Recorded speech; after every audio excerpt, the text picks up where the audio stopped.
terceiro ano B, como é que vocês estão? Espero que estejam todos em paz. Sejam todos bem-vindos à nossa aula de História dessa terça-feira.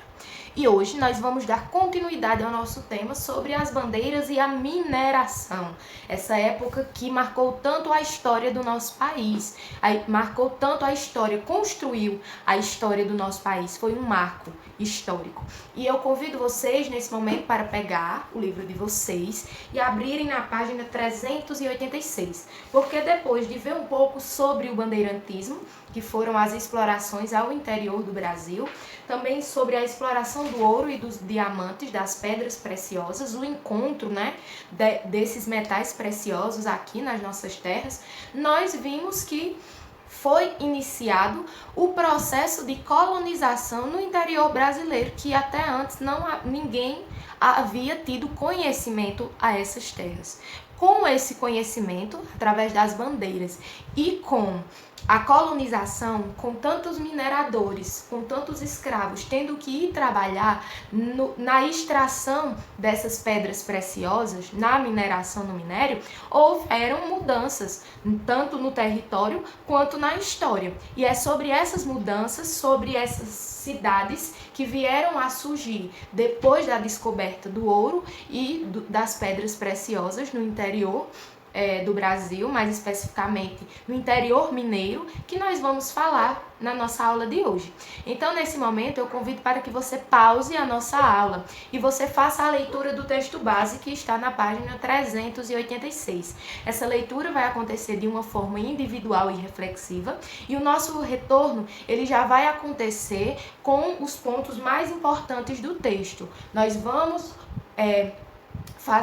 realizar uma discussão sobre os pontos mais importantes do texto. Então, aqueles que quiserem destacar com marca-texto, lembrando que não é para pintar a página de marca-texto, tá? Mas aqueles que quiserem marcar as partes mais importantes do texto, as partes que vocês acharam mais importantes, fiquem à vontade, façam esse destaque e façam a leitura, que eu estarei aqui aguardando você após a sua leitura individual. Bem, e como eu já havia falado anteriormente, com a descoberta do ouro e desses metais preciosos no interior do nosso país, várias cidades mineiras foram fundadas. As mais importantes, por haver o maior circulamento de pessoas, por conta que a quantidade de ouro e de pedras preciosas eram maiores, foram as cidades de Vila Rica, Mariana, Diamantina, São João del Rei. Eram essas que se destacavam entre a mineração.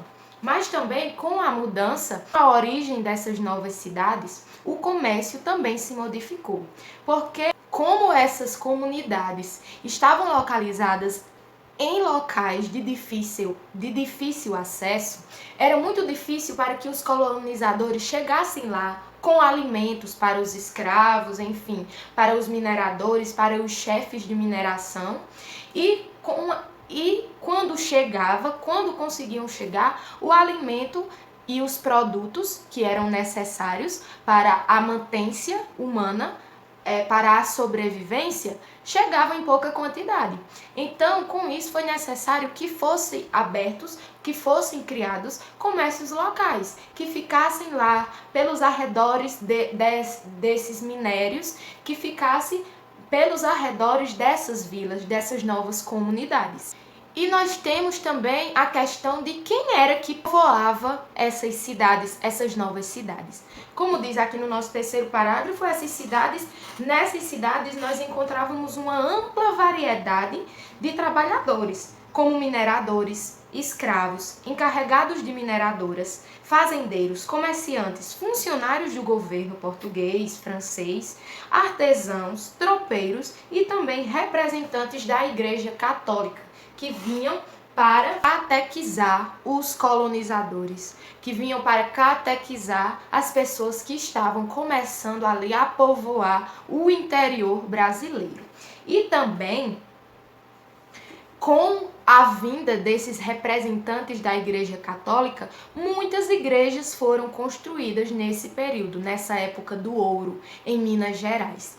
E nós temos aí patrimônios materiais, que são aqueles patrimônios que são casas, que são prédios, que foram construídas nesse período. E é bem importante lembrar que as igrejas que foram construídas nessas regiões, neste período de tempo, eram ornamentadas com muito ouro e com muitas pedras preciosas, tornando-se verdadeiras obras de artes. Nós temos aí o exemplo do altar da igreja de Santa Efigênia, que ela foi pintada de ouro, realmente, pintada de ouro mesmo, gente.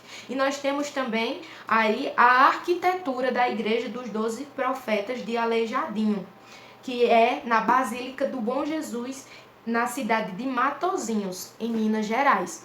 E com a construção dessas igrejas católicas que se tornaram obras materiais, obras histórico-materiais, surgiram também vários artistas que construíram um estilo próprio de criar suas próprias obras de artes. É bom lembrar que até então, até a arquitetura, ela vinha de heranças francesas, holandesas, portuguesas. A arquitetura que existia aqui no Brasil, a forma de construir prédios no momento no Brasil, até então, vinha de heranças francesas, holandesas e europeias. E com a construção dessas vilas nas cidades, nessas novas cidades, surgiram artistas locais, como nós temos aqui o artista que foi chamado de Aleijadinho, que ele construiu a sua própria arquitetura, ele construiu a sua própria forma de fazer obra de arte, que foi chamada de barroco brasileira,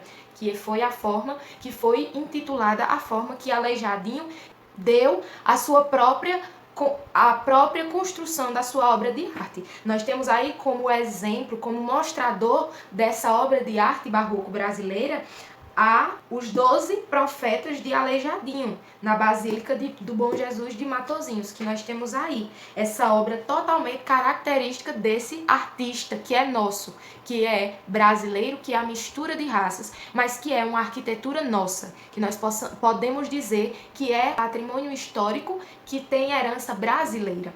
Ok, pessoal?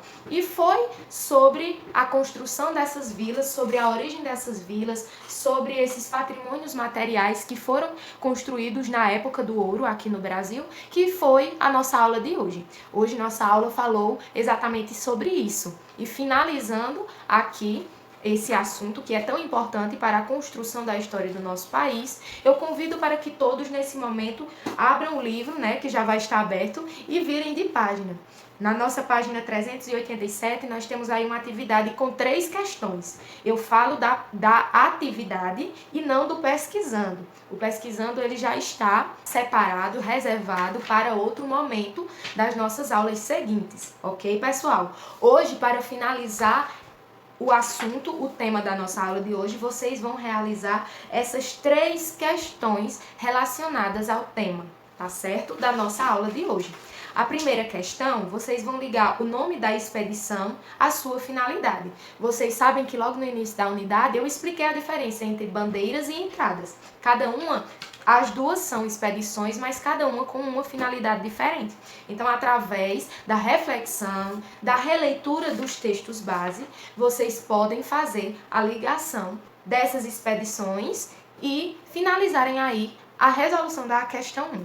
Na questão 2, vocês vão completar frases. Vocês, através do que foi lido, de acordo com o que foi estudado, vocês vão, da forma correta, completar essas frases que estão com lacunas abertas. E na questão 3, pede o seguinte: pede que vocês pintem as frases que apresentam as semelhanças entre o trabalho nas lavouras de cana-de-açúcar e na mineração.